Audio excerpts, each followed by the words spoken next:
सम्माननीय मुख्यमंत्री जी का भाषण परसों धौलपुर में हुआ और उस भाषण को सुनने के बाद मुझे ऐसा लगता है कि सम्माननीय मुख्यमंत्री जी की नेता आदरणीय श्रीमती सोनिया गांधी जी नहीं है, बल्कि उनकी नेता वसुंधरा राजे सिंधिया जी हैं। उनकी नेता सोनिया गांधी जी नहीं हैं, बल्कि उनकी नेता वसुंधरा राजे सिंधिया जी हैं। और एक तरफ ये कहा जा रहा है कि हमारी सरकार को गिराने का काम भाजपा कर रही थी, दूसरी तरफ कहा जाता है कि सरकार को बचाने का काम वसुंधरा जी कर रही थी। तो ये जो विरोधाभास है, इसको समझाना चाहिए। आप कहना क्या चाह रहे हैं, ये स्पष्ट कर देना चाहिए। मुझे बहुत कुछ कहा गया, कोरोना, गद्दार, निकम्मा आदि, और जो ये आरोप परसों लगाए गए, ये 2.5 साल से मैं आरोप सुन रहा था। लेकिन हम अपनी पार्टी को और सरकार की छवि को नुकसान नहीं पहुंचाना चाहते थे। इसीलिए मुझे लगा कि जो प्रकार का भाषण दिया गया, मैंने पहली बार देखा कि अपनी सरकार को, अपने ही विधायकों को, अपने नेताओं को बेइज्जत और बदनाम करने का काम हो रहा है। कांग्रेस के विधायकों को तो बदनाम करने का काम हो रहा है और भाजपा के नेताओं का गुणगान हो रहा है। ये समझ से परे है। किन लोगों पर आरोप लगाए जा रहे हैं? ऐसे लोग जो पब्लिक लाइफ में 30, 40, 45 साल से हैं, ऐसे लोग जो पब्लिक लाइफ में रहे, जिन्होंने अपना नाम कमाया, जिनकी एक साख है, उन पे आरोप लगा देना कि आप चंद रुपए में बिक गए, मैं इसको बहुत गलत मानता हूं।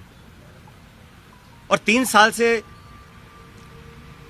कोई कार्रवाई आपने नहीं करी, ये बहुत बड़ा सवाल उठता है।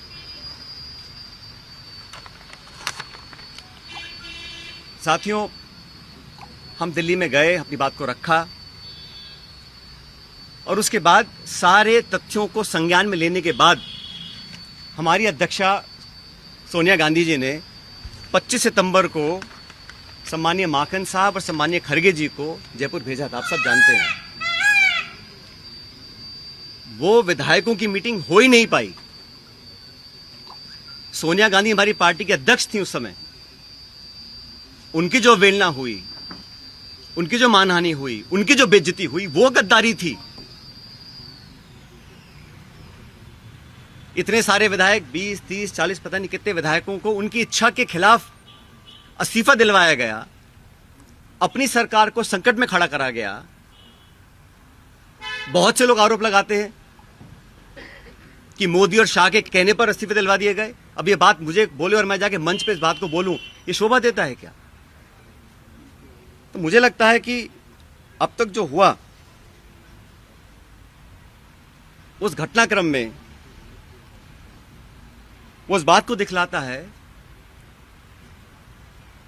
अनुशासनहीनता किसने करी, पार्टी का डिसिप्लिन किसने तोड़ा, और सही मायने में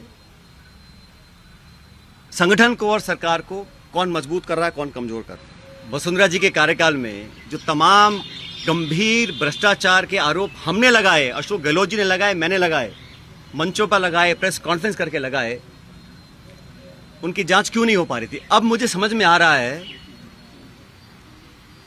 कि ये जांच अब तक क्यों नहीं हुई।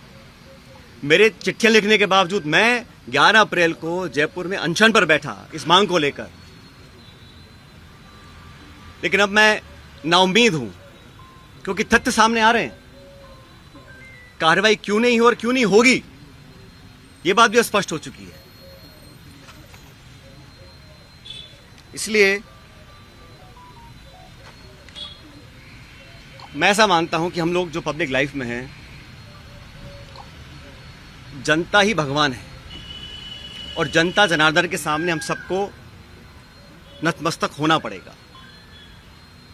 मैंने करप्शन की इशू को लगातार उठाया, पहले भी उठाया, आज भी उठा रहा हूं, आगे भी उठाता रहूं। हम सब ने एक स्वर से अपनी सरकार का समर्थन किया, हर मतदान कांग्रेस के पक्ष में किया, राज्यसभा का चुनाव हो, मध्य विभाजन हो, हर जगह 2.5 साल से हम सब लोगों ने अपनी कथनी करने में कोई फर्क नहीं रखा। मैं तमाम अपनी आलोचना सुनने के बाद जो मुझे कहा आप सब जानते हैं। मैं भी तर्क दे सकता था, जवाब दे सकता था, लेकिन मैंने अनुशासन में रहा। मुझे पार्टी की चिंता है, सरकार की चिंता है, इसलिए मैंने बोला नहीं। लेकिन इस प्रकार के पब्लिक प्लेटफॉर्म पर आकर अगर कोई किसी का चरित्र हनन करेगा तो उसका जवाब तो जनता को देना ही पड़ेगा।